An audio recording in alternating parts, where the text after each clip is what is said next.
Le secrétaire général de la CGT parle d'actes scandaleux. Les images ont choqué. Hier soir, à Paris, des militants du syndicat ont été pris à partie, insultés, puis agressés par un groupe d'individus dont certains portaient des gilets jaunes.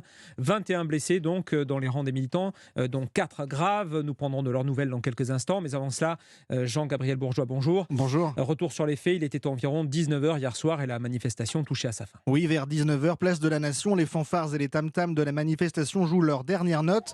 Mais la tension est encore présente. Scène de confusion quand des individus vêtus de noir s'en prennent physiquement à des militants de la CGT. Impossible de dialoguer.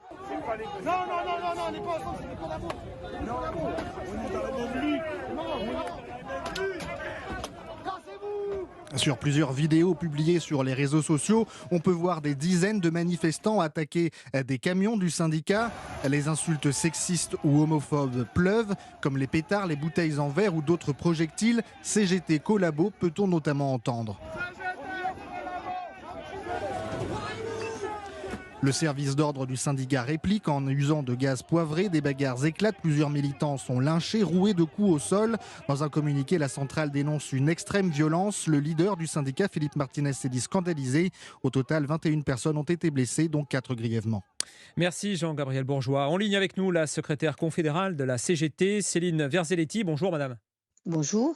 Tout d'abord, des nouvelles des blessés, 21 blessés, on le disait, dont 4 graves. Dans quel état sont-ils ce matin ?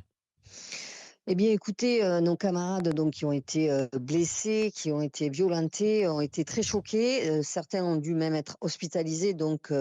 Mais aujourd'hui, là, à l'heure où je vous parle, il n'y a plus qu'un camarade qui est encore hospitalisé. Mais quand même, ça a été particulièrement violent.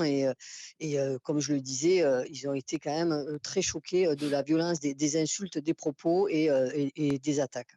D'une manière plus générale, êtes-vous inquiète face aux violences croissantes et de plus en plus radicales, j'allais dire, au sein des manifestations ?